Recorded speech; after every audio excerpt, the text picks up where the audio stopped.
সূরা আল আনাম। রহমান রহিম আল্লাহ তাআলার নামে। সমস্ত প্রশংসা আল্লাহর জন্য, যিনি আকাশমালা ও ভূমণ্ডল পয়দা করেছেন এবং তিনি অন্ধকার সমূহ ও আলো সৃষ্টি করেছেন। অতঃপর যারা আল্লাহ তাআলাকে অস্বীকার করে তারা প্রকারান্তরে এর দ্বারা অন্য কিছুকেই তাদের মালিকের সমকক্ষ হিসেবে দাঁড় করায়। তিনি তোমাদের মাটি থেকে সৃষ্টি করেছেন, অতঃপর তিনি প্রত্যেকের জন্য বাঁচার একটি মেয়াদ নির্দিষ্ট করে দিয়েছেন। তেমনি তাদের চূড়ান্ত ধ্বংসের জন্যও তার কাছে একটি সুনির্দিষ্ট মেয়াদ রয়েছে। তারপরেও তোমরা সন্দেহে লিপ্ত আছো। আসমান সমূহের এবং জমিনের সর্বত্র তিনিই তো হচ্ছেন একমাত্র আল্লাহ। তিনি যেমনি তোমাদের গোপন ও প্রকাশ্য বিষয়সমূহ জানেন, তেমনি তিনি জানেন তোমরা কে পাপ পুণ্যের কতটুকু উপার্জন করছো তাও। তাদের মালিকের নিদর্শনসমূহের মধ্যে এমন একটি নিদর্শনও নেই যা তাদের কাছে আসার পর তারা তা থেকে মুখ ফিরিয়ে নেয়নি। তাদের কাছে যতবারই আমার পক্ষ থেকে সত্য দিন এসেছে ততবারই তারা তা অস্বীকার করেছে। অচিরেই তাদের কাছে সে খবরগুলো এসে হাজির হবে যা নিয়ে তারা হাসি তামাশা করছিল।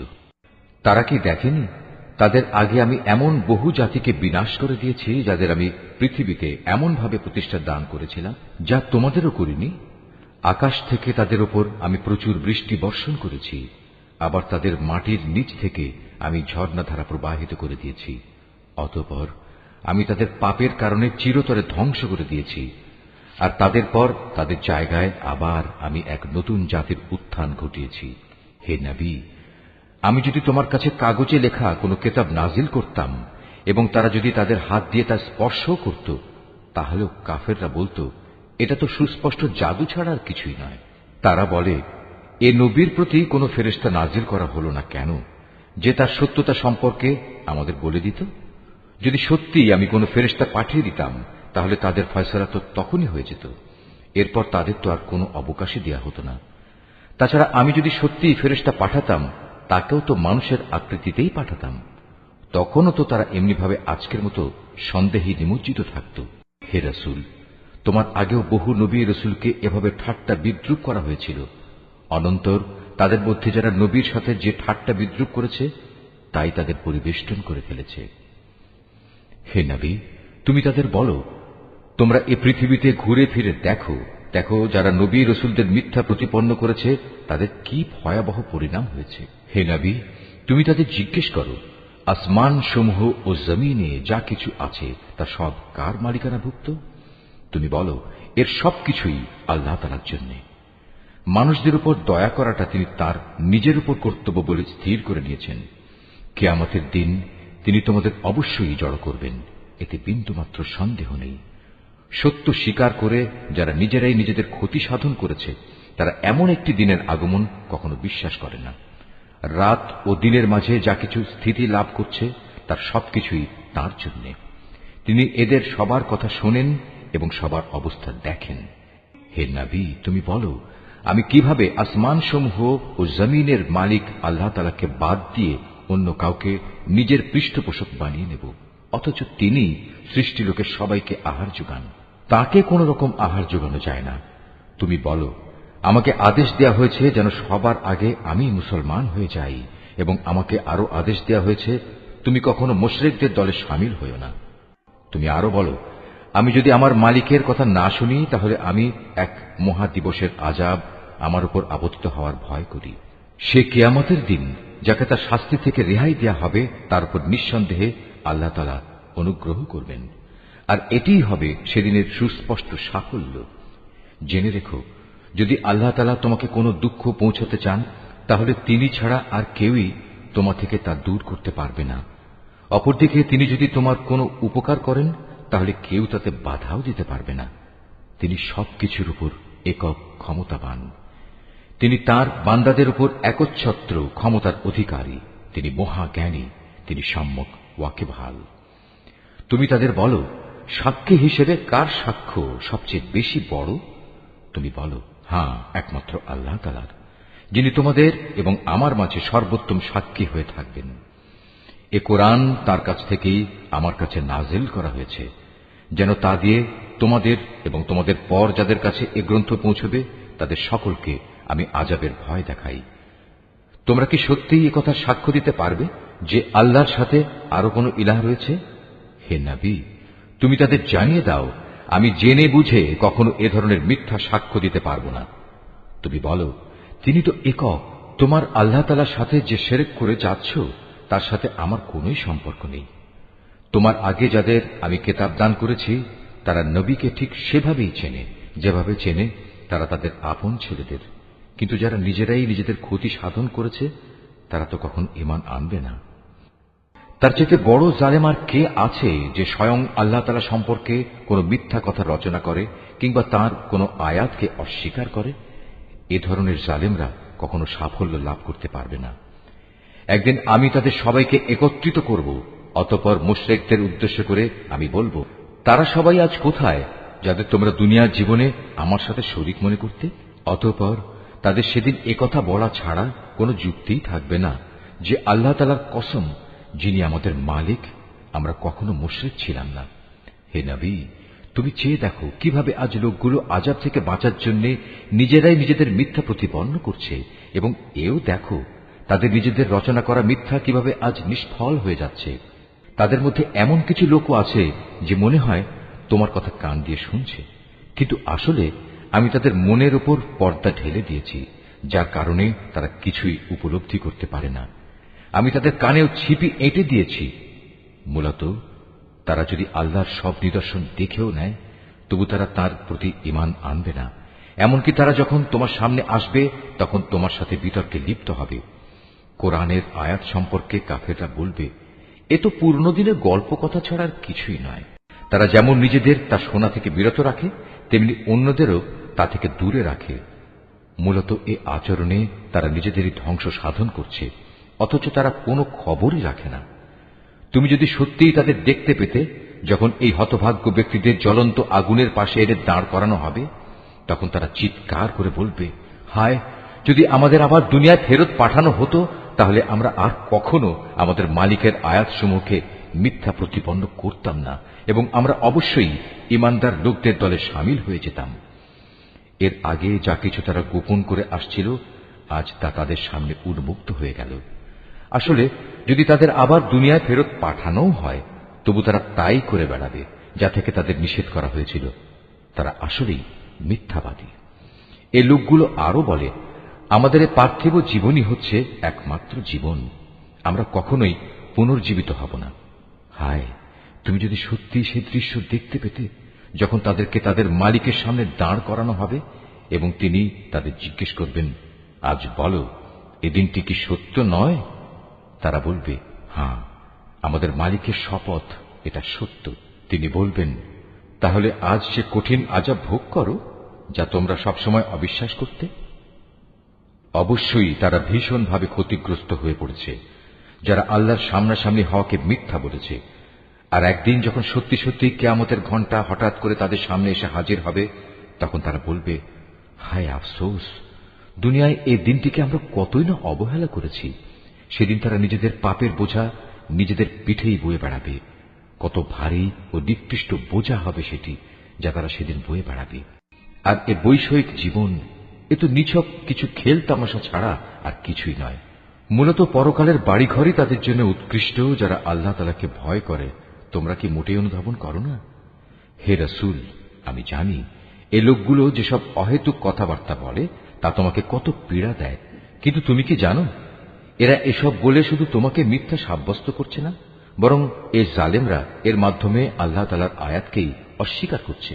তোমার আগেও এভাবে বহু নবী রাসূলকে মিথ্যাবাদী সাব্যস্ত করা হয়েছিল, কিন্তু তাদের মিথ্যাবাদী সাব্যস্ত করা ও নানা রকম নির্যাতন চালাবার পরেও তারা কঠোর ধৈর্য ধারণ করেছে। শেষ পর্যন্ত তাদের কাছে আমার পক্ষ থেকে সাহায্য এসে হাজির হয়েছে। আল্লাহর কথার রদবদলকারী কেউ নেই। তদুপরি নবীদের এসব সংবাদ তো তোমার কাছে আগেই এসে পৌঁছেছে।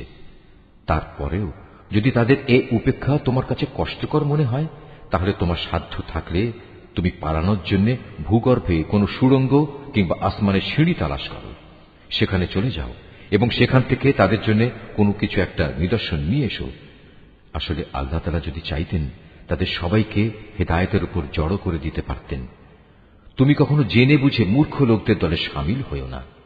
যারা এ কথাগুলো যথাযথভাবে শোনে তারা অবশ্যই আল্লাহর ডাকে সাড়া দেয়। যারা মরে গেছে আল্লাহ তাআলা এদের সবাইকেও কবর থেকে উঠিয়ে জড়ো করে নেবেন। অতঃপর মহাবিচারের জন্য তারা সবাই তার সামনে প্রত্যাবর্তিত হবে। এরা বলে, নবীর উপর তার মালিকের পক্ষ থেকে আমাদের কথা মতো কোনো নিদর্শন নাজিল করা হয়নি কেন? হে রাসূল, তুমি তাদের বলো, অবশ্যই আল্লাহ তাআলা সব ধরনের নিদর্শন পাঠানোর ক্ষমতা রাখেন, কিন্তু সত্য কথা হচ্ছে এদের অধিকাংশ লোকই কিছু জানে না। জমিনের বুকে বিচরণশীল যে কোনো জন্তু কিংবা বাতাসের বুকে নিজ ডানা দুটি দিয়ে উড়ে চলা যে কোনো পাখি তোমরা দেখো না কেন? এগুলো সবই তোমাদের মতো আল্লাহ তাআলার সৃষ্টি। আমি আমার গ্রন্থে তথ্য সংযোজনে কোনো কিছুই বাকি রাখিনি। অতঃপর এদের সবাইকে একদিন তাদের মালিকের কাছে ফিরে যেতে হবে। যারা আমার আয়াতকে মিথ্যা সাব্যস্ত করে তারা হেদায়েতের ব্যাপারে বধির ও মূক, তারা অন্ধকারে পড়ে আছে। আল্লাহ তাআলা যাকে চান তাকে গোমরা করে দেন, আবার যাকে চান তাকে সঠিক পথের উপর স্থাপন করে দেন। তুমি বলো, তোমরা কি ভেবে দেখেছ যখন তোমাদের উপর আল্লাহর পক্ষ থেকে বড় ধরনের কোনো আযাব আসবে কিংবা হঠাৎ করে কিয়ামত এসে হাজির হবে, তখন তোমরা কি আল্লাহ তাআলা ছাড়া আর কাউকে ডাকবে? জবাব দাও, যদি তোমরা সত্যবাদী হও, বরং তোমরা সেদিন শুধু তাকেই ডাকবে। তোমরা যে জন্য তাকে ডাকবে তিনি চাইলে তা দূর করে দেবেন, এবং যাদের তোমরা আল্লাহ তাআলার সাথে অংশীদার বানাতে তাদের সবাইকেই তখন তোমরা ভুলে যাবে। তোমার আগের জাতিসমূহের কাছেও আমি আমার রাসূল পাঠিয়েছিলাম, তাদেরও আমি দুঃখ, কষ্ট ও বিপর্যয়ের জালে আটকে রেখেছিলাম, যাতে করে তারা বিনয়ের সাথে নতি স্বীকার করে। কিন্তু সত্যি যখন তাদের কাফের দলের উপর আমার বিপর্যয় এসে আপতিত হল, তখনও তারা বিনীত হল না। অধিকন্তু তাদের অন্তর এতে আরো শক্ত হয়ে গেল, এবং তারা যা করে যাচ্ছিল শয়তান তাদের কাছে তা আকর্ষণীয় করে তুলে ধরল। অতঃপর তারা সেসব কিছুই ভুলে গেল যা তাদের বারবার স্মরণ করানো হয়েছিল। তারপরেও আমি তাদের উপর সচ্ছলতার সব কয়টি দুয়ারই খুলে দিলাম। শেষ পর্যন্ত যখন তারা তাতে মত্ত হয়ে গেল যা তাদের দেওয়া হয়েছিল, তখন আমি তাদের হঠাৎ পাকড়াও করে নিলাম। ফলে তারা নিরাশ হয়ে পড়ল। এভাবেই যারা আল্লাহ তাআলার ব্যাপারে জুলুম করেছে তাদের মূলচ্ছেদ করে দেয়া হয়েছে। আর সকল প্রশংসা আল্লাহ তাআলার জন্যই, যিনি সৃষ্টিকুলের মালিক। হে রাসূল, তাদের তুমি বলো, তোমরা কি একথা ভেবে দেখেছ, যদি আল্লাহ তাআলা কখনো তোমাদের শোনার ও দেখার ক্ষমতা কেড়ে নেন এবং তোমাদের অন্তরসমূহের উপর মোহর মেরে দেন, তবে আল্লাহ তাআলা ছাড়া তোমাদের দ্বিতীয় কোনো ইলাহ আছে কি যে তোমাদের এসব কিছু ফিরিয়ে দিতে পারবে? লক্ষ্য করো কিভাবে আমার আয়াতসমূহ আমি খুলে খুলে বর্ণনা করছি। আশ্চর্যের বিষয়, এ সত্ত্বেও তারা মুখ ফিরিয়ে নিচ্ছে। তুমি বলো, তোমরা চিন্তা করে দেখেছ কি, যদি কখনো অকস্মাৎ কিংবা প্রকাশ্যভাবে আল্লাহর আযাব তোমাদের উপর আপতিত হয়, তাতে কতিপয় জালেম সম্প্রদায়ের লোক ব্যতীত অন্য কাউকে ধ্বংস করা হবে কি? আমি তো রসুলদের জান্নাতের সুসংবাদবাহী ও জাহান্নামের সতর্ককারী ছাড়া অন্য কোনো হিসাবে পাঠাই না। তারপর যে ব্যক্তি রসুলদের উপর ঈমান আনবে এবং এভাবে নিজেকে সংশোধন করে নেবে, এমন লোকদের পরকালে কোনো ভয় নেই এবং তাদের সেদিন কোন রকম চিন্তিত হতে হবে না। অপরদিকে যারা আমার আয়াতসমূহকে মিথ্যা প্রতিপন্ন করবে, তাদের এই নাফরমানির কারণে আমার আযাব সেদিন তাদের ঘিরে ধরবে। হে মুহাম্মদ, তুমি বলো, আমি তো তোমাদের একথা বলি না যে আমার কাছে আল্লাহ তাআলার বিপুল ধনভাণ্ডার রয়েছে, না একথা বলি আমি গায়েবের কোনো খবর রাখি, আর একথাও বলি না যে আমি একজন ফেরেশতা। আসলে আমি তো সেই ওহীরই অনুসরণ করি যা আমার উপর নাজিল করা হয়। তুমি বলো, অন্ধ আর চক্ষুষ্মান ব্যক্তি কি কখনো এক হতে পারে? তোমরা কি চিন্তা ভাবনা করে দেখো না? হে মুহাম্মদ, তুমি সে কিতাবের মাধ্যমে সেসব লোককে পরকালের আযাবের ব্যাপারে সতর্ক করে দাও যারা এ ভয় করে যে তাদেরকে একদিন তাদের মালিকের সামনে একত্র করা হবে। সেদিন তাদের জন্য তিনি ছাড়া দ্বিতীয় কোনো সাহায্যকারী বন্ধু কিংবা কোনো সুপারিশকারী থাকবে না। আশা করা যায় তারা সাবধান হবে। যারা সকাল সন্ধ্যায় তাদের মালিককেই ডাকে, তাঁরই সন্তুষ্টি কামনা করে, তাদের তুমি কখনো তোমার কাছ থেকে সরিয়ে দিও না, কারণ তাদের কাজকর্মের জবাবদিহিতার দায়িত্ব যেমন তোমার উপর কিছুই নেই, তেমনি তোমার কাজকর্মের হিসাব কেতাবের কোন রকম দায়িত্ব তাদের উপর নেই। তারপরেও যদি তুমি তাদের তোমার কাছ থেকে দূরে সরিয়ে দাও, তাহলে তুমি বাড়াবাড়ি করা লোকদের দলে সামিল হয়ে যাবে। আর আমি এভাবেই তাদের একদল দ্বারা অন্য দলের পরীক্ষা নিয়েছি, যেন তারা একদল একথা বলতে পারে যে এরাই কি হচ্ছে আমাদের মাঝে সে দলের লোক যাদের উপর আল্লাহ তাআলা তার অনুগ্রহ করেছেন। আল্লাহ তাআলা কি ভালো করে জানেন না কারা তার প্রতি কৃতজ্ঞ? যারা আমার আয়াতসমূহের উপর ঈমান এনেছে তারা যখন তোমার কাছে আসবে তখন তুমি তাদের বলো, আল্লাহ তাআলার পক্ষ থেকে তোমাদের উপর শান্তি বর্ষিত হোক। তোমাদের উপর অনুগ্রহ করাটা তোমাদের মালিক নিজের কর্তব্য বলে স্থির করে নিয়েছেন। তবে তোমাদের মধ্যে যদি কেউ কখনো অজ্ঞানতাবশত কোনো অন্যায় কাজ করে বসে এবং পরক্ষণে তওবা করে ও নিজের জীবন শুধরে নেয়, তাহলে আল্লাহ তাআলা তাকে ক্ষমা করে দেবেন। তিনি একান্ত ক্ষমাশীল ও পরম দয়ালু। আর এভাবেই আমি আমার আয়াতসমূহ বিশদভাবে বর্ণনা করি, যাতে অপরাধীদের পথ পরিষ্কার হয়ে যায়। হে মুহাম্মদ, তুমি তাদের বলে দাও, এক আল্লাহ তাআলাকে বাদ দিয়ে তোমরা আর যাদের গোলামি করছো, আমাকে নিষেধ করা হয়েছে আমি যেন তাদের গোলামি না করি। তুমি তাদের এও বলে দাও, আমি কখনো তোমাদের খেয়াল খুশির অনুসরণ করি না। তেমনটি করলে আমি নিঃসন্দেহে গোমরা হয়ে যাব এবং আমি আর সত্যের অনুসরণকারী দলের সাথে থাকব না। তুমি বলো, আমি অবশ্যই আমার মালিকের এক উজ্জ্বল দলিল প্রমাণের উপর প্রতিষ্ঠিত আছি এবং তাকেই তোমরা অস্বীকার করছো।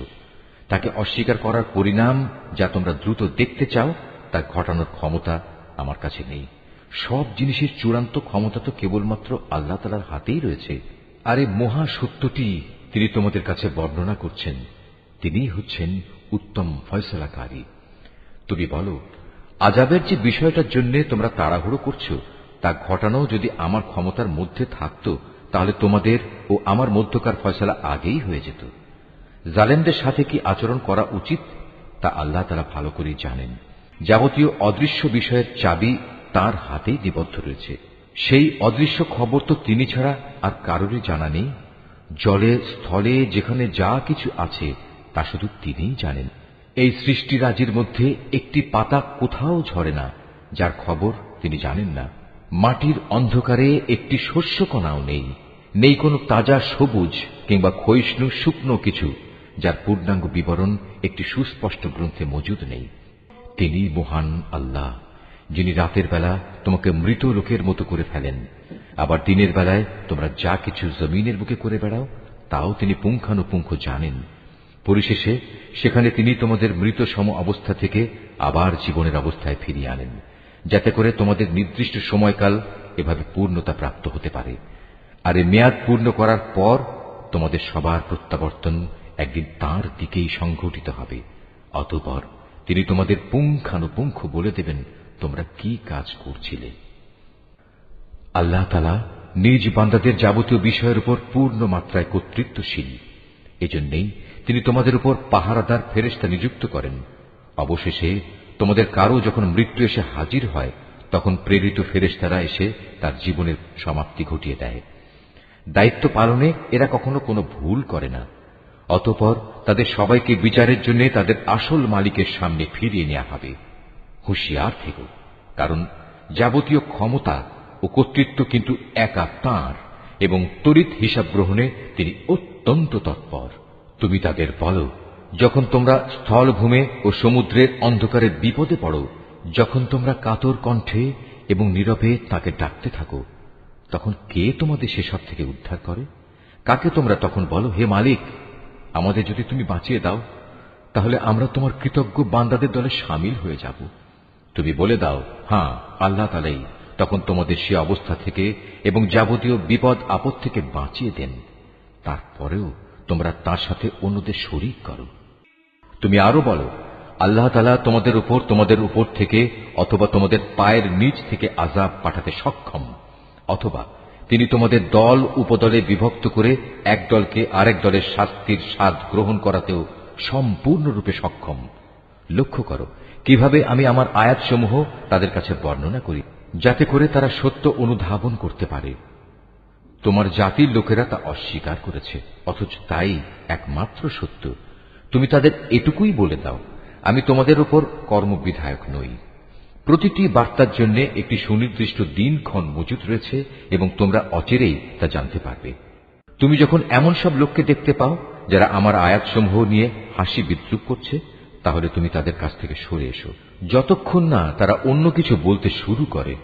যদি কখনো শয়তান তোমাকে ভুলিয়ে ওখানে বসিয়ে রাখে, তাহলে মনে পড়ার পর জালিম সম্প্রদায়ের সাথে আর বসে থেকো না।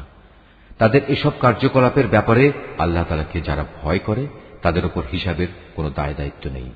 তবে উপদেশ তো দিয়েই যেতে হবে। হতে পারে তারা আল্লাহ তাআলাকে ভয় করবে। সেসব লোকের সঙ্গ তুমি বর্জন করো যারা তাদের দিনকে নিছক খেল তামাশায় পরিণত করে রেখেছে এবং এ পার্থিব জীবন যাদের প্রতারণার জালে আটকে রেখেছে। তুমি এ কোরআন দিয়ে তাদের আমার কথা স্মরণ করাতে থাকো, যাতে করে কেউ নিজের পার্থিব কর্মকাণ্ডের ফলে নিজেই ধ্বংস হয়ে যেতে না পারে। মহাবিচারের দিন তার জন্য আল্লাহ তাআলা ছাড়া অন্য সাহায্যকারী বন্ধু এবং সুপারিশকারী থাকবে না। সে যদি নিজে সবকিছু দিয়েও দেয়, তবু তার কাছ থেকে সেদিন তা গ্রহণ করা হবে না। এরাই হচ্ছে সে হতভাগ্য মানুষ যাদের নিজেদের অর্জিত গুনাহের কারণে তাদের ধ্বংস করে দেয়া হবে। আল্লাহ তাআলাকে অস্বীকার করার কারণে তাদের জন্য আরো থাকবে ফুটন্ত পানি ও মর্মন্তুদ শাস্তি। তুমি তাদের বলো, আমরা কি আল্লাহ তাআলাকে বাদ দিয়ে এমন কাউকে ডাকবো যে না আমাদের কোনো উপকার করতে পারে না আমাদের কোনো অপকার করতে পারে? আল্লাহ তাআলা যেখানে আমাদের চলার জন্য সঠিক পথ বাতলে দিয়েছেন, সেখানে তাকে বাদ দিয়ে আমরা কি আবার উল্টো পথে ফিরে যাব? ঠিক সে ব্যক্তিটির মতো যাকে শয়তানরা জমিনের বুকে পথভ্রষ্ট করে দাঁড়ে দাঁড়ে ঠোকর খাওয়াচ্ছে, অথচ তার সঙ্গী সাথীরা তাকে ডাকবে, তুমি আমাদের কাছে এসো, আমাদের কাছে মজুদ আল্লাহ তাআলার সহজ সরল পথের দিকে। তুমি বলে দাও, সত্যিকার অর্থে হেদায়েত তো তাই যা আল্লাহর পক্ষ থেকে আসে, এবং আমাদের এ আদেশ দেয়া হয়েছে যেন আমরা সৃষ্টিকুলের মালিকের সামনে আনুগত্যের মাথা নত করি। আমরা যেন নামাজ প্রতিষ্ঠা করি এবং আল্লাহ তাআলাকে ভয় করি, কেননা তিনি হচ্ছেন এমন সত্তা যার সামনে একদিন তোমাদের সমবেত করা হবে। তিনি যথাবিধি আসমান সমূহ ও জমিন সৃষ্টি করেছেন। যেদিন আবার তিনি বলবেন সব কিছু বিলীন হয়ে যাও, তখন সাথে সাথেই তা বিলীন হয়ে যাবে। তার কথাই হচ্ছে চূড়ান্ত সত্য। যেদিন সিঙায় ফু দেয়া হবে, সেদিন যাবতীয় কর্তৃত্ব ও বাদশাহী হবে একান্তই তাঁর। তিনি দৃশ্য অদৃশ্য সবকিছু সম্পর্কেই সম্যক অবগত রয়েছেন। তিনি প্রজ্ঞাময়, তিনি সম্যক অবগত। স্মরণ করো যখন ইব্রাহিম তার পিতা আজরকে বলল, তুমি কি মূর্তিগুলোকে মাবুদ বানিয়ে নিয়েছ? আমি তো দেখতে পাচ্ছি তুমি ও তোমার সম্প্রদায়ের লোকেরা স্পষ্ট গুমরাহিতে নিমজ্জিত রয়েছ। এভাবে আমি ইব্রাহিমকে আকাশসমূহ ও জমিনের যাবতীয় পরিচালন ব্যবস্থা দেখাতে চেয়েছিলাম, যেন সে নিশ্চিত বিশ্বাসীদের দলে সামিল হয়ে যেতে পারে। যখন তার উপর আঁধার ছেয়ে রাত এল, তখন সে একটি তারকা দেখতে পেল। তারকাটি দেখেই সে বলে উঠল, এ বুঝি আমার মালিক। কিন্তু কিছুক্ষণ পরেই যখন তারকাটি ডুবে গেল, তখন সে কিছুটা দ্বিধাগ্রস্ত হয়ে বলল, যা ডুবে যায় তাকে তো আমি আমার মালিক বলে পছন্দ করতে পারি না। এবার যখন সে আকাশে একটি ঝলমলে চাঁদ দেখল, তখন বলল, হ্যাঁ, এই মনে হয় আমার মালিক। অতঃপর এক পর্যায়ে যখন তাও ডুবে গেল, তখন সে বলল, আমার রব যদি আমাকে সঠিক পথের দিশা না দেখান, তাহলে অবশ্যই আমি গোমরা লোকদের দলে সামিল হয়ে যাব।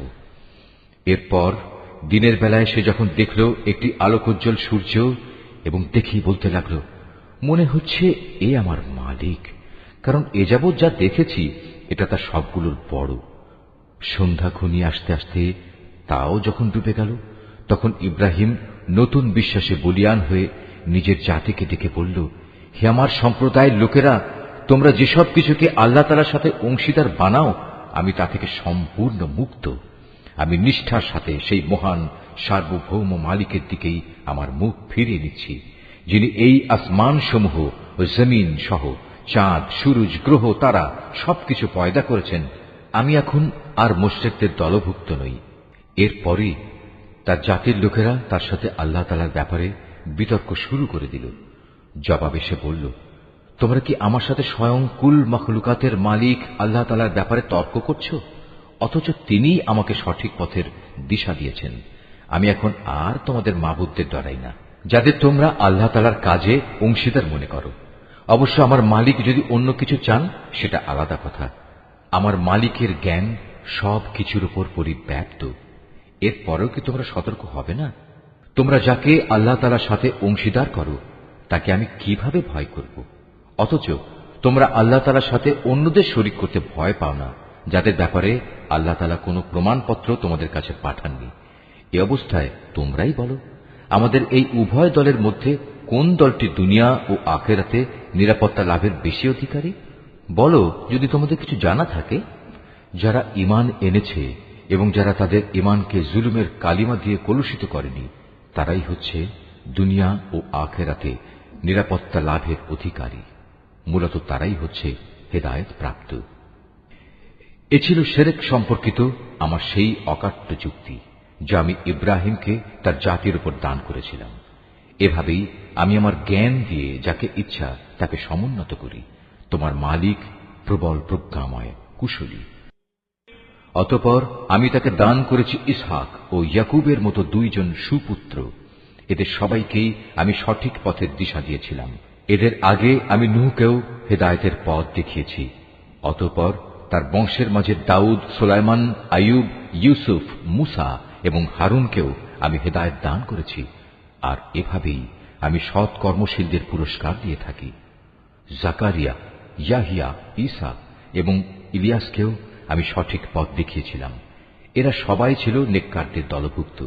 আরো সৎ পথ দেখিয়েছিলাম ইসমাইল, ইয়াসা, ইউনুস এবং লূতকেও। এদের সবাইকেই আমি নবুয়ত দিয়ে সৃষ্টিকুলের উপর বিশেষ মর্যাদা দান করেছিলাম। এদের পূর্বপুরুষ, এদের পরবর্তী বংশধর ও এদের ভাই বন্ধুদেরও নেতৃত্বের জন্য নানাভাবে পুরস্কৃত করেছিলাম। আমি এদেরকেই বাছাই করে নিয়েছিলাম এবং সেজন্যই আমি এদের সবাইকে সরল পথে পরিচালিত করেছিলাম। এ হচ্ছে আল্লাহ তাআলার হেদায়েত। নিজ বান্দাদের মাঝে যাকে চান তিনি তাকেই এ হেদায়েত দান করেন। কিন্তু তারা যদি শিরক করত, তাহলে তাদের যাবতীয় কর্ম অবশ্যই নিষ্ফল হয়ে যেত। এরাই ছিল সেসব লোক যাদের আমি কিতাব, প্রজ্ঞা ও নবুয়ত দান করেছি। আজ যদি তারা তা অস্বীকার করে, তাতে আমার কোনোই ক্ষতি নেই।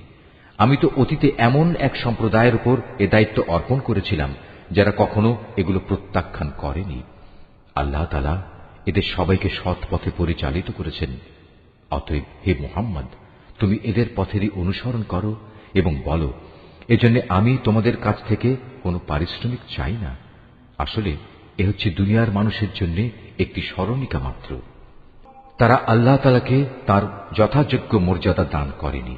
বিশেষ করে যখন তারা বলল আল্লাহ তাআলা কোনো মানুষের উপর কোনো বস্তু গ্রন্থই নাজিল করেননি, তুমি তাদের জিজ্ঞেস করো, যদি তাই হয় তাহলে মুসার আনিত কিতাব, যা মানুষের জন্য ছিল এক আলোকবর্তিকা ও পথ নির্দেশ, যা তোমরা কাগজের পাতায় লিখে রাখতে, যার কিছু অংশ তোমরা মানুষের সামনে প্রকাশ করতে এবং অধিকাংশই গোপন করে রাখতে।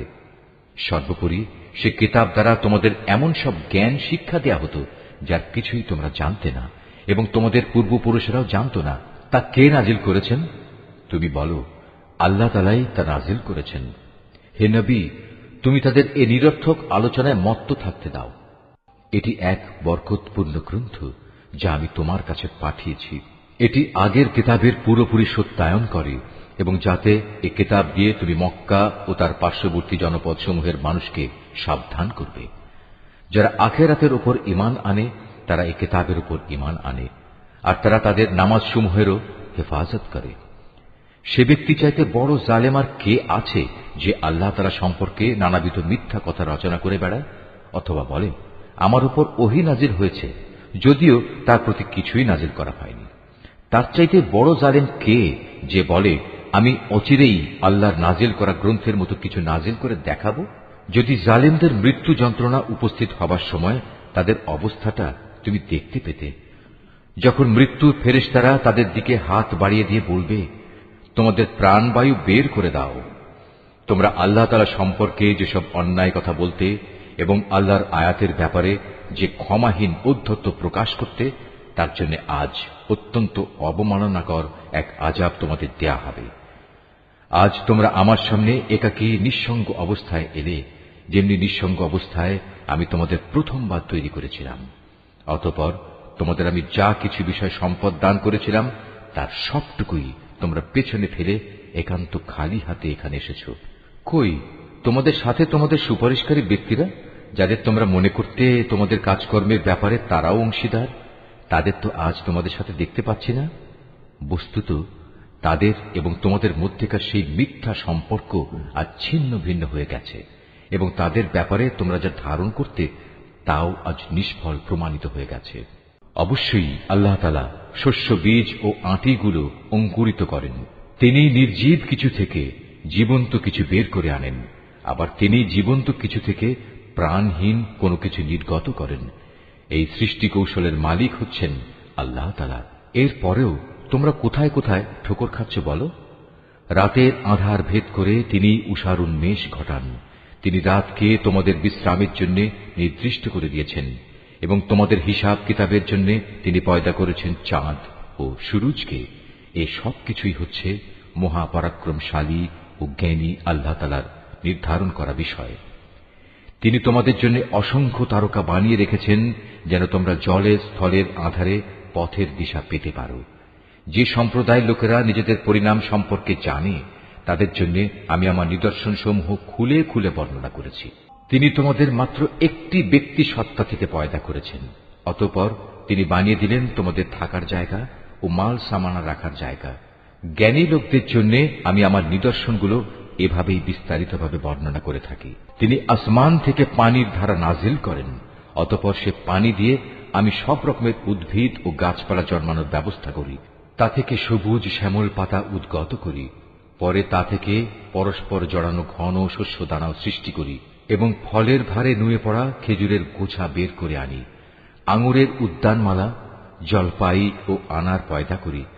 এগুলো একে অন্যের সদৃশ্য হয়, আবার একটার সাথে আর একটার গড় মিলও থাকে। গাছ যখন সুশোভিত হয় তখন একসময় তা ফলবান হয়, আবার যখন ফলগুলো পাকতে শুরু করে তখন তোমরা এই সৃষ্টি নৈপুণ্য দেখো। অবশ্যই এতে ঈমানদার লোকদের জন্য বহু নিদর্শন রয়েছে। তারা জিনকে আল্লাহর সাথে শরীক মনে করে, অথচ আল্লাহ তাআলাই জিনদের পয়দা করেছেন। অজ্ঞতার বশবর্তী হয়ে তারা আল্লাহ তাআলার উপর পুত্র কন্যা ধারণের অপবাদও আনায়ন করে, অথচ আল্লাহ তাআলা মহামান্বিত। এরা যা বলে তিনি তার চাইতে অনেক মহান ও পবিত্র।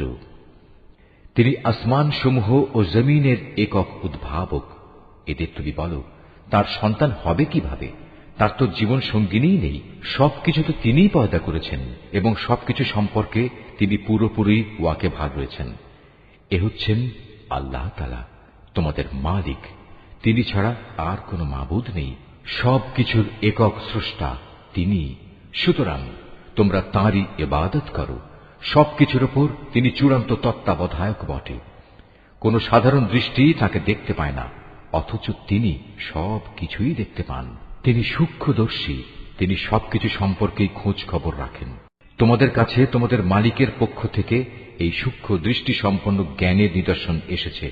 অতঃপর যদি কোনো ব্যক্তি এসব নিদর্শন দেখতে পায়, তাহলে সে তা দেখবে তার নিজের কল্যাণের জন্যই। আবার যদি কেউ তা না দেখে অন্ধ হয়ে থাকে, তাহলে তার দায়িত্ব তার উপর বর্তাবে। তুমি বলো, আমি তোমাদের উপর তত্ত্বাবধায়ক নই? আমি এভাবেই আমার আয়াতগুলো তোমাদের কাছে বিধৃত করি, যাতে করে কাফেররা একথা বলতে পারে তুমি এসব কথা ভালো করেই পড়ে এসেছ, এবং যারা জ্ঞানী তাদের জন্য যেন আমি আমার আয়াতসমূহ সুস্পষ্ট করে দিতে পারি। হে মুহাম্মদ, তুমি শুধু তারই অনুসরণ করো যা তোমার মালিকের কাছ থেকে তোমার কাছে নাজিল করা হয়েছে। আল্লাহ তাআলা ছাড়া অন্য কোনো মাবুদ নেই। এরপরেও যারা শিরকে লিপ্ত, তাদের তুমি পুরোপুরি এড়িয়ে চলো। আল্লাহ তাআলা যদি চাইতেন তাহলে এরা কেউই তার সাথে শিরক করত না। আর আসলে আমি তোমাকে তাদের উপর পাহারাদার নিযুক্ত করে পাঠাইনি। সত্যি কথা হচ্ছে, তুমি তো তাদের উপর কোনো অভিভাবকও নাও। তারা আল্লাহ তাআলার বদলে যাদের ডাকে তাদের তোমরা কখনো গালিগালাজ করো না, নইলে অজ্ঞতার বশবর্তী হয়ে না জেনে আল্লাহ তাআলাকে তারা গালি দেবে। আমি প্রত্যেক জাতির কাছেই তাদের নিজেদের কার্যকলাপ সুশোভন করে রেখেছি। অতঃপর সবাইকেই তাদের মালিকের কাছে ফিরে যেতে হবে। অতঃপর তিনি তাদের বলে দেবেন তারা দুনিয়ার জীবনে কি করে এসেছে। এরা আল্লাহর নামে কঠিন শপথ করে বলে, যদি তাদের কাছে কোনো নিদর্শন আসে তাহলে অবশ্যই তারা তার উপর ঈমান আনবে। তুমি বলো, নিদর্শন পাঠানো সম্পূর্ণ তো আল্লাহ তাআলার নিজস্ব ব্যাপার। কে তোমাকে বুঝিয়ে দেবে যে নিদর্শন এলেও এরা কখনো ঈমান আনবে না? আমি অচিরেই তাদের অন্তঃকরণ ও দৃষ্টি শক্তিকে অন্যদিকে ফিরিয়ে দেব। যেমন তারা প্রথমবারেই এ কোরআনের উপর ঈমান আনেনি এবং আমি তাদের অবাধ্যতার আবর্তে ঘুরপাক খাওয়ার জন্য ছেড়ে দেব। এমনকি আমি যদি তাদের কাছে আমার ফেরেশতাও পাঠিয়ে দেই এবং কবর থেকে মৃত ব্যক্তিরাও যদি উঠে এসে তাদের সাথে কথা বলে, কিংবা আমি যদি দুনিয়ার সমুদয় বস্তুও এনে তাদের উপর জড়ো করে দিই, তবু এরা কখনো ঈমান আনবে না। অবশ্য এদের কারো ব্যাপারে যদি আল্লাহ তাআলা ভিন্ন কিছু চান তা আলাদা কথা। আসলে এদের অধিকাংশ ব্যক্তি মূর্খের আচরণ করে। আমি এভাবেই প্রত্যেক নবীর জন্য যুগে যুগে কিছু কিছু দুশমন বানিয়ে রেখেছি মানুষের মধ্যে থেকে, কিছু আবার জিনদের মাঝ থেকে, যারা প্রতারণা করার উদ্দেশ্যে একে অন্যকে চমকপ্রদ কথা বলে। তোমার মালিক চাইলে তারা অবশ্য এটা করতে পারত না। অতএব তুমি তাদের ছেড়ে দাও, তারা যা পারে মিথ্যা রচনা করে বেড়াক। যারা শেষ বিচারের দিনের উপর ঈমান রাখে না, তাদের মন এর ফলে শয়তানের প্রতি অনুরাগী হয়ে পড়ে, যাতে করে তারা তার ব্যাপারে সন্তুষ্ট থাকতে পারে। সর্বোপরি তারা যেসব কুকর্ম চালিয়ে যেতে চায় তাও এর ফলে নির্বিঘ্নে তারা চালিয়ে যেতে পারে। তুমি বলো, আমি কি আল্লাহ তাআলা ছাড়া অন্য কোন ফয়সালাকারী সন্ধান করব? অথচ তিনিই হচ্ছেন সেই মহান সত্তা, যিনি তোমাদের কাছে তাঁর কেতাব সবিস্তার নাজিল করেছেন। আগে যাদের আমি আমার কেতাব দান করেছিলাম তারা জানে তোমার মালিকের পক্ষ থেকে সত্যবাণী নিয়েই এটা আল কোরআন নাজিল করা হয়েছে। অতএব তুমি কখনো সন্দিহানদের অন্তর্ভুক্ত হও না। ন্যায় ও ইনসাফের আলোকে তোমার মালিকের কথাগুলো পরিপূর্ণ এবং তাঁর এ কথা পরিবর্তন করার কেউ নেই। তিনি সর্বশ্রোতা সর্বজ্ঞ। হে মুহাম্মদ, দুনিয়ার অধিকাংশ মানুষের কথা যদি তুমি মেনে চলো, তাহলে তারা তোমাকে আল্লাহ তাআলার পথ থেকে বিচ্যুত করে ছাড়বে, কেননা এরা নিছক অনুমানের উপর ভিত্তি করেই চলে। অধিকাংশ ব্যাপারে এরা মিথ্যা কথা ছড়ায়। তোমার মালিক নিঃসন্দেহে একথা ভালো করেই জানেন কে তার পথ ছেড়ে বিপদগামী হচ্ছে, আবার কে সঠিক পথের অনুসারী তাও তিনি সম্মুখ অবগত রয়েছেন।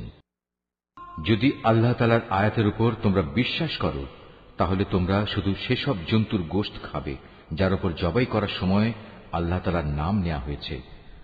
তোমাদের একই হয়েছে, তোমরা সেসব জন্তুর গোশত কেন খাবে না যার উপর জবাইয়ের সময় আল্লাহ তাআলার নাম নেওয়া হয়েছে? বিশেষ করে যখন আল্লাহ তাআলা পরিষ্কার করে বলে দিয়েছেন যে তিনি তোমাদের উপর কোন কোন বস্তু হারাম করেছেন। সে কথা আলাদা যখন তোমাদের একান্ত নিরুপায় অবস্থায় ফেলে দেয়া হয়। অধিকাংশ মানুষ সুষ্ঠু জ্ঞান ছাড়াই নিজেদের খেয়াল খুশি মতো মানুষকে বিপথে চালিত করে। নিঃসন্দেহে তোমার মালিক সীমা লঙ্ঘনকারীদের ভালো করেই জানেন। তোমরা প্রকাশ্য গুনাহ থেকে বেঁচে থাকো, গোপন গুনাহ থেকেও বেঁচে থাকো। নিঃসন্দেহে যারা কোনো গুনাহের কাজ করবে তাদের কৃতকর্মের যথাযথ ফল তাদের প্রদান করা হবে। জবাইয়ের সময় যার উপর আল্লাহ তাআলার নাম নেওয়া হয়নি সে জন্তুর গোশত তোমরা কখনো খাবে না, কেননা তা হচ্ছে জঘন্য গুনাহের কাজ। শয়তানের কাজই হচ্ছে তার সঙ্গী সাথীদের মনে প্ররোচনা দেয়া, যেন তারা তোমাদের সাথে এ নিয়ে ঝগড়া বিবাদে লিপ্ত হয়। যদি তোমরা তাদের কথা মেনে চলো, তাহলে অবশ্যই তোমরা মুশরিক হয়ে পড়বে।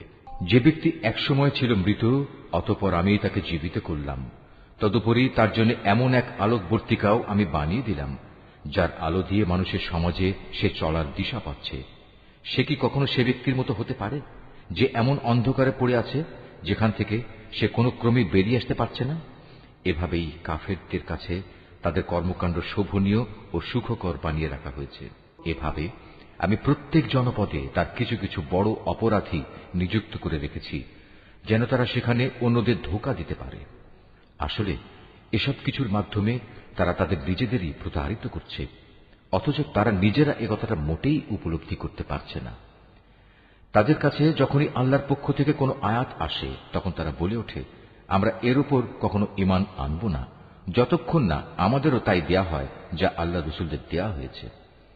আল্লাহ তাআলা ভালো করেই জানেন তার নবুয়ত তিনি কোথায় রাখবেন। যারা এ অপরাধ করেছে তারা অচিরেই আল্লাহর পক্ষ থেকে অপমান ও কঠিন আযাবের সম্মুখীন হবে। আল্লাহ তাআলা কাউকে সৎ পথে পরিচালিত করতে চাইলে তিনি তার হৃদয় ইসলামের জন্য খুলে দেন, আবার যাকে তিনি বিপদগামী করতে চান তার হৃদয় অতিশয় সংকীর্ণ করে দেন। তার ইসলামের অনুসরণ হয় এমন যেন কোনো একজন ব্যক্তি আকাশে চড়তে চাইছে, আর যারা আল্লাহর উপর বিশ্বাস করে না আল্লাহ তাআলা এভাবেই তাদের উপর অপমানজনক এক লাঞ্ছনা ও নাপাকি ছেয়ে দেন। মূলত এটিই হচ্ছে তোমার মালিকের দেখানো সহজ সরল পথ। আমি অবশ্যই আমার আয়াতসমূহ উপদেশ গ্রহণে আগ্রহী সম্প্রদায়ের জন্য বিশদভাবে বর্ণনা করেছি। তাদের মালিকের কাছে রয়েছে তাদের জন্য শান্তির এক সুন্দর নিবাস। আল্লাহ তাআলাই তাদের অভিভাবক। দুনিয়ায় তারা যা করত এটা হচ্ছে তারই বিনিময়। স্মরণ করো যেদিন আল্লাহ তাআলা সবাইকে একত্রিত করবেন, তখন তিনি শয়তানরূপী জিনদের বলবেন, হে জিন সম্প্রদায়, তোমরা তো বিভিন্ন সময় অনেক মানুষকে গোমরাহ করেছ। এ সময় মানুষের ভেতর থেকে যারা তাদের বন্ধু তারা বলবে, হে আমাদের মালিক, আমরা এক একজনকে ব্যবহার করে দুনিয়ার জীবনে প্রচুর লাভ কামিয়েছি, আর এভাবেই আমরা চূড়ান্ত সময়ে এসে হাজির হয়েছি যা তুমি আমাদের জন্য নির্দিষ্ট করে রেখেছিলে। আল্লাহ তাআলা বলবেন, হ্যাঁ, আজ তোমাদের সে গুমরাহির জন্য তোমাদের ঠিকানা হচ্ছে জাহান্নামের আগুন, সেখানে তোমরা চিরকাল থাকবে। অবশ্য যাদের আল্লাহ তাআলা আযাব থেকে বাঁচিয়ে দিতে চাইবেন তাদের কথা আলাদা। তোমার মালিক অবশ্যই প্রজ্ঞাময় ও সম্যক অবহিত। আমি এভাবে একদল জালেমকে তাদেরই অন্যায় কার্যকলাপের দরুন আর একদল জালেমের উপর ক্ষমতাবান করে দেই। আল্লাহ তাআলা সেদিন আরো বলবেন, হে জিন ও মানুষ সম্প্রদায়, বলো, তোমাদের কাছে কি তোমাদেরই মধ্যে থেকে আমার এমন এমন সব রসুল আসেনি যারা আমার আয়াতগুলো তোমাদের কাছে বর্ণনা করত? উপরন্তু যারা তোমাদের ভয় দেখাত যে তোমাদের আজকের এ দিনের সম্মুখীন হতে হবে? সেদিন ওরা বলবে, হ্যাঁ, এসেছিল, তবে আজ আমরা আমাদের নিজেদের বিরুদ্ধেই সাক্ষ্য দিচ্ছি। মূলত দুনিয়ার জীবন এদের প্রতারিত করে রেখেছিল। তারা নিজেদের বিরুদ্ধেই একথা সাক্ষ্য দেবে যে তারা আসলেই কাফের ছিল। এটা এজন্যে যে তোমার মালিক অন্যায়ভাবে এমন কোন জনপদের মানুষকে ধ্বংস করেন না যার অধিবাসীরা সত্য দিন সম্পর্কে সম্পূর্ণ গাফেল থাকে। তাদের নিজস্ব কর্ম অনুযায়ী প্রতিটি ব্যক্তির জন্যই তার মর্যাদা রয়েছে। তোমার মালিক তাদের কাজকর্ম সম্পর্কে মোটেই উদাসীন নন। তোমার মালিক নিজে কারো মুখাপেক্ষী নন। দয়া ও অনুগ্রহের মালিক তিনি যদি চান তাহলে তোমাদের এই জনপদ থেকে সরিয়ে নিতে পারেন এবং তোমাদের পরে অন্য যাদের তিনি চান এখানে এনে বসিয়েও দিতে পারেন। যেমনি করে তোমাদেরও তিনি অন্য সম্প্রদায়ের বংশধর থেকে উত্থান ঘটিয়েছেন। তোমাদের কাছে যে প্রতিশ্রুতি দেয়া হচ্ছে তা অবশ্যই আসবে, আর তোমরা আল্লাহকে ব্যর্থ করে দেওয়ার ক্ষমতা রাখো না। তাদের তুমি বলে দাও, হে আমার জাতি, তোমরা নিজ নিজ জায়গায় যা যা করার করে যাও, আমিও আমার করণীয় করে যাব। অচিরেই তোমরা জানতে পারবে কার জন্য পরিণামে সুন্দর ঘর নির্দিষ্ট রয়েছে। জালেমরা কখনো সাফল্য লাভ করতে পারে না। স্বয়ং আল্লাহ তাআলা যে শস্য উৎপাদন করেছেন এবং গবাদি পশু সৃষ্টি করেছেন, এই মূর্খ ব্যক্তিরা তারই এক অংশ আল্লাহর জন্য নির্দিষ্ট করে রাখে এবং নিজেদের খেয়াল খুশি মতো একথা বলে, এ অংশ হচ্ছে আল্লাহর জন্য আর এ অংশ হচ্ছে আমাদের দেবতার জন্য। অতঃপর যা তাদের দেবতাদের জন্য রাখা হয় তা কখনো আল্লাহর কাছ পর্যন্ত পৌঁছায় না। যদিও আল্লাহর নামে যে ভাগ রাখা হয় তা শেষতক তাদের দেবতাদের কাছে গিয়েই পৌঁছে। কত নিকৃষ্ট তাদের এই বিচার! এভাবে বহু মুশরিকের ক্ষেত্রেই তাদের দেব দেবীরা তাদের আপন সন্তানদের হত্যা করার জঘন্য কাজও একান্ত শোভনীয় করে রেখেছে। এর উদ্দেশ্য হচ্ছে তাদের ধ্বংস সাধন করা এবং তাদের গোটা জীবন বিধানকেই তাদের কাছে সন্দেহের বিষয়ে পরিণত করে দেয়া। অবশ্য আল্লাহ তাআলা চাইলে তারা কখনো এ কাজ করত না। অতএব তুমি তাদের ছেড়ে দাও, মিথ্যা রচনা নিয়ে তাদের তুমি কিছুদিন ব্যস্ত থাকতে দাও। তারা বলে, এসব গবাদি পশু এবং এ খাদ্যশস্য নিষিদ্ধ তালিকাভুক্ত, আমরা যাকে চাইব সে ছাড়া অন্য কেউ তা খেতে পারবে না। এটা তাদের মন গড়া একটা ধারণা মাত্র। আবার তারা মনে করে কিছু গবাদি পশু আছে যার উপর আরোহণ করা নিষিদ্ধ, আবার কিছু গবাদি পশু আছে যার উপর জবাই করার সময় তারা আল্লাহর নাম স্মরণ করে না। আল্লাহর উপর মিথ্যা রচনা করার উদ্দেশ্যেই তাদের এসব অপচেষ্টা। অচিরেই আল্লাহ তাআলা তাদের এই মিথ্যাচারের জন্য তাদের যথাযথ প্রতিফল দান করবেন। তারা বলে, এসব গবাদি পশুর পেটে যা কিছু আছে তা শুধু আমাদের পুরুষদের জন্য নির্দিষ্ট এবং আমাদের স্ত্রীদের জন্য তা হারাম। তবে যদি এ পশুর পেটে মরা কিছু থাকে তাহলে তাতে তারা নারী পুরুষ উভয়ই সমান অংশীদার। আল্লাহ তাআলা অতি শীঘ্রই তাদের এ ধরনের উদ্ভট কথা বলার প্রতিফল দান করবেন, কেননা তিনি হচ্ছেন প্রবল প্রজ্ঞাময়, তিনি সর্বজ্ঞ। অবশ্য যারা নেহায়েত নির্বুদ্ধিতা ও অজ্ঞতার বশবর্তী হয়ে নিজেদের সন্তানদের হত্যা করল এবং আল্লাহ তাআলা তাদের যে রিজিক দান করেছেন তা নিজেদের উপর হারাম করে নিল, আল্লাহ তাআলা সম্পর্কে নানা ধরনের মিথ্যা কথা রচনা করল, এসব কাজের মাধ্যমে নিঃসন্দেহে এরা সবাই দারুণভাবে ক্ষতিগ্রস্ত হয়ে গেল। এরা কখনো সৎ পথের অনুসারীদের দলভুক্ত ছিল না। মহান আল্লাহ তাআলা, যিনি নানা প্রকারের উদ্যান বানিয়েছেন, কিছু লতাগুল্ম যা কোনো কাণ্ড ছাড়াই মাচানের উপর তুলে রাখা হয়েছে, আবার কিছু গাছ যা মাচানের উপর তুলে রাখা হয়নি, সেও কাণ্ডের উপর তা এমনিই দাঁড়িয়ে আছে। তিনি আরো সৃষ্টি করেছেন খেজুর গাছ এবং বিভিন্ন স্বাদ ও প্রকার বিশিষ্ট খাদ্যশস্য ও আনার। এগুলো স্বাদে গন্ধে একরকমও হতে পারে, আবার তা ভিন্ন ধরনেরও হতে পারে। যখন তা ফলবান হয় তখন তোমরা তার ফল খাও। তোমরা ফসল তোলার দিনে যে বঞ্চিত তার হক আদায় করো, কখনো অপচয় করো না, কেননা আল্লাহ তাআলা অপচয়কারীদের পছন্দ করেন না। গবাদি পশুর মধ্যে কিছু পশু হচ্ছে ভারবাহী ও কিছু হচ্ছে খাবার উপযোগী। আল্লাহ তাআলা যা তোমাদের দান করেছেন তা তোমরা খাও এবং এ পর্যায়ে কখনো শয়তানের পদাঙ্ক অনুসরণ করো না, কেননা সে হচ্ছে তোমাদের প্রকাশ্য দুশমন। আল্লাহ তাআলা তোমাদের দিয়েছেন এই 8 প্রকারের গৃহপালিত জন্তু। প্রথমত 2 মেষ, দ্বিতীয়ত 2 ছাগল। হে মুহাম্মদ, তুমি তাদের জিজ্ঞেস করো, এর নর 2 কিংবা মাদি 2 কিংবা তাদের পেটে যা কিছু আছে তার কোনটি কি আল্লাহ তাআলা তোমাদের জন্য হারাম করেছেন? তোমরা আমাকে প্রমাণ সহ বলো যদি তোমরা সত্যবাদী হও। তৃতীয়ত 2 উট, চতুর্থত 2 গরু। এর নর 2 কিংবা মাদি 2 কি আল্লাহ তাআলা হারাম করেছেন, অথবা এদের উভয়ের পেটে যা কিছু আছে তাকে তিনি তোমাদের জন্য হারাম করেছেন? আল্লাহ তাআলা যখন এ আদেশ দিয়েছিলেন তখন তোমরা কি সেখানে উপস্থিত ছিলে? অতঃপর তার চাইতে বড় জালেম আর কে হতে পারে যে মানুষকে গোমরাহ করার জন্য অজ্ঞতাবশত আল্লাহর নামে মিথ্যা কথা রচনা করে? নিশ্চয়ই আল্লাহ তাআলা সীমা লঙ্ঘনকারী সম্প্রদায়কে সঠিক পথে পরিচালিত করেন না। হে মুহাম্মদ, তুমি এদের বলো, আমার কাছে যে ওহী পাঠানো হয়েছে তাতে একজন ভোজনকারী মানুষ সাধারণত যা খেতে পারে তার মধ্যে এমন কোন জিনিস তো আমি পাচ্ছি না যা হারাম করা হয়েছে। হ্যাঁ, তা যদি মরা জন্তু, প্রবাহিত রক্ত এবং শুয়োরের গোশত হয় তাহলে তা অবশ্যই হারাম, কেননা এসব হচ্ছে নাপাক। অথবা এমন এক অবৈধ জন্তু যা আল্লাহ ছাড়া অন্য কারো নামে জবাই করা হয়েছে। তবে যদি কাউকে নাফরমানি এবং সীমা লঙ্ঘনজনিত অবস্থা বেঁধে রেখে এর কোন একটি জিনিস খেতে বাধ্য করা হয় তাহলে তার ক্ষেত্রে তোমার মালিক অবশ্যই ক্ষমাশীল ও পরম দয়ালু। আর আমি ইহুদিদের জন্য নখযুক্ত সব পশুই হারাম করে দিয়েছি। গরু এবং ছাগলের চর্বিও আমি তাদের জন্য হারাম করেছি। তবে জন্তুর চর্বির যা কিছু পিঠ, আঁত কিংবা হাড়ের সাথে জড়ানো থাকে তা হারাম নয়। এভাবেই এগুলো হারাম করে আমি তাদের অবাধ্যতার শাস্তি দিয়েছিলাম। নিঃসন্দেহে আমি সত্যবাদী।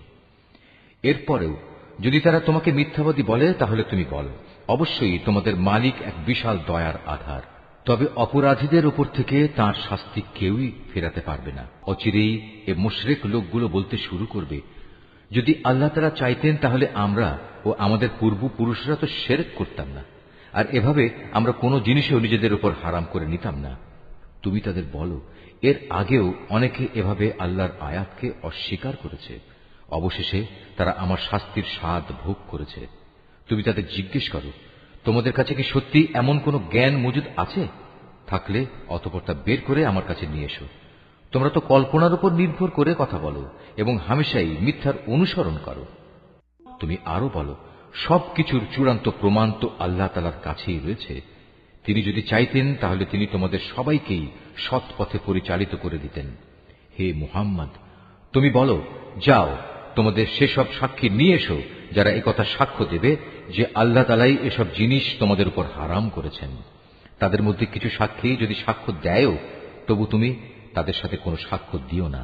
যারা আমার আয়াতকে অস্বীকার করেছে, যারা পরকালের উপর ঈমান আনেনি, উপরন্তু যারা অন্য কিছুকে তাদের মালিকের সমকক্ষ মনে করে, তাদের তুমি কখনো অনুসরণ করো না।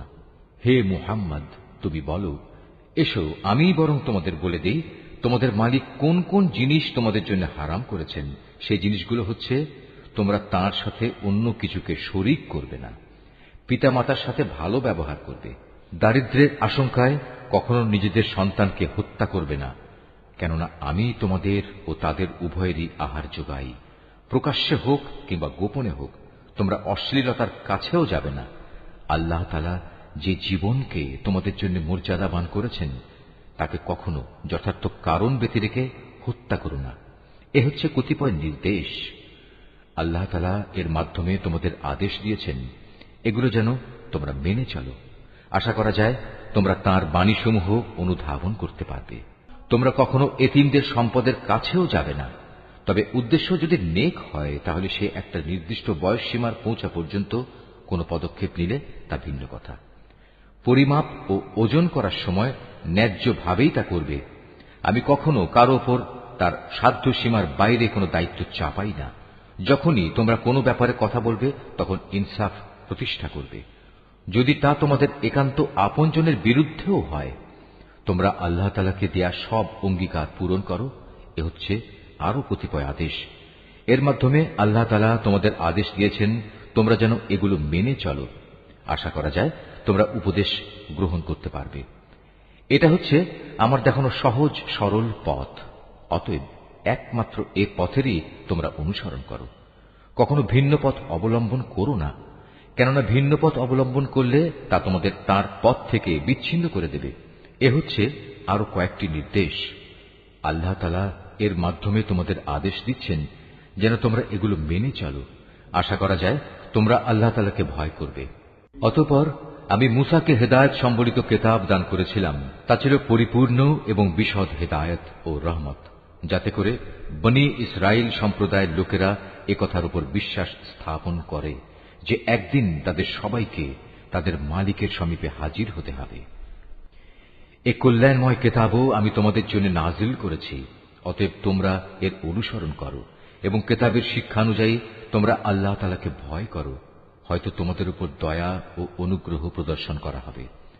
এখন তোমরা আর একথা বলতে পারবে না যে আল্লাহর কিতাব তো আমাদের আগের ইহুদি ও খ্রিস্টান এ দুটো সম্প্রদায়কেই দেয়া হয়েছিল, তাই আমরা সে কিতাবের পাঠ সম্পর্কে অজ্ঞ ছিলাম।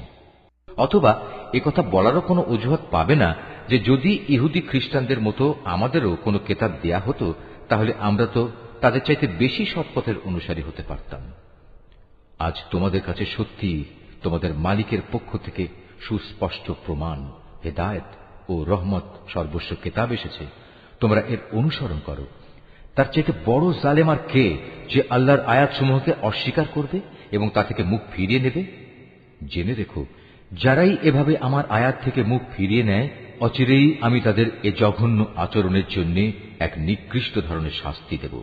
তারা কি সেদিনের প্রতীক্ষা করছে যে তাদের কাছে আসমান থেকে আল্লাহ তাআলার ফেরেশতা নাজিল হবে, কিংবা স্বয়ং তোমাদের মালিকই তাদের কাছে এসে তাদের হাতে কিতাব দিয়ে যাবেন, অথবা মালিকের পক্ষ থেকে কোনো নিদর্শনের কোনো অংশ এসে তাদের জান্নাত জাহান্নাম দেখিয়ে দিয়ে যাবে?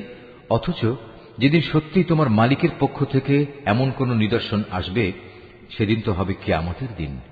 তখন যে ব্যক্তি এর আগে ঈমান আনেনি কিংবা যে ব্যক্তি তার ঈমান দিয়ে ভালো কিছু অর্জন করেনি তার জন্য এ ঈমান আনাটা কোনোই কাজে আসবে না। হে মুহাম্মদ, তুমি তাদের বলো, ঠিক আছে, তোমরাও প্রতীক্ষা করো, আমিও প্রতীক্ষা করছি। যারা নিজেদের দিনকে টুকরো টুকরো করে নিজেরাই নানা দল উপদলে বিভক্ত হয়ে গেছে তাদের কোনো দায়িত্বই তোমার উপর নেই। তাদের ফয়সালার ব্যাপারটা আল্লাহ তাআলার হাতে। যেদিন তারা তার কাছে ফিরে যাবে তখন তিনি তাদের বিস্তারিত বলবেন তারা কে কি করছিল। তোমাদের মাঝে কেউ যদি একটা সৎ কাজ নিয়ে আল্লাহ তাআলার সামনে আসে তাহলে তার জন্য 10 গুণ বিনিময়ের ব্যবস্থা থাকবে। অপরদিকে যদি কেউ একটা গুনাহের কাজ নিয়ে আল্লাহ তাআলার কাছে আসে তাকে তার একটাই প্রতিফল দেয়া হবে। সেদিন তাদের কারো উপর জুলুম করা হবে না। হে মুহাম্মদ, তুমি তাদের বলো, অবশ্যই আমার মালিক আমাকে সঠিক পথ দেখিয়েছেন, সুপ্রতিষ্ঠিত জীবন বিধান। এটাই হচ্ছে ইব্রাহিমের একনিষ্ঠ পথ। সে কখনো মুশরিকদের দলভুক্ত ছিল না। তুমি একান্ত বিনয়ের সাথে বলো, অবশ্যই আমার নামাজ, আমার ইবাদত, আমার জীবন, আমার মৃত্যু সব কিছুই সৃষ্টিকুলের মালিক আল্লাহ তাআলার জন্য। তার শরীক সমকক্ষ কেউ নেই। আর একথা বলার জন্যই আমাকে আদেশ দেয়া হয়েছে। আত্মসমর্পণকারী মুসলমানদের মধ্যে আমিই হচ্ছে সর্বপ্রথম। তুমি আরো বলো, এরপরেও আমি কি আল্লাহ তাআলা ছাড়া অন্য কোন মালিক সন্ধান করে বেড়াবো? অথচ আমি জানি তিনি সবকিছুর নিরঙ্কুশ মালিক। তার বিধান হচ্ছে প্রতিটি ব্যক্তি তার কৃতকর্মের জন্য এককভাবে নিজেই দায়ী হবে এবং কিয়ামতের দিন কোন বোঝা বহনকারী ব্যক্তি অন্য কোন লোকের পাপের বোঝা বহন করবে না। অতঃপর একদিন তোমাদের সবাইকে তোমাদের আসল মালিকের কাছে ফিরে যেতে হবে। সেদিন আল্লাহ তাআলা তোমাদের সেসব কিছুই জানিয়ে দেবেন। দুনিয়ার জীবনে যা নিয়ে তোমরা মতবিরোধ করতে, তিনিই সে মহান সত্তা। তিনি তোমাদের এ জমিনে তার প্রতিনিধি বানিয়েছেন এবং এ কারণে তিনি তোমাদের একজনকে অন্যজনের উপর কিছু বেশি মর্যাদা দান করেছেন। এর উদ্দেশ্য হচ্ছে আল্লাহ তাআলা তোমাদের সবাইকে যা কিছু দিয়েছেন তা দিয়েই তিনি তোমাদের কাছ থেকে কৃতজ্ঞতার পরীক্ষা নিতে চান। জেনে রেখো, তোমার মালিক শাস্তি দানের ব্যাপারে অত্যন্ত কঠোর ও তৎপর। আবার তিনি বড়ই ক্ষমাশীল ও পরম দয়াময়।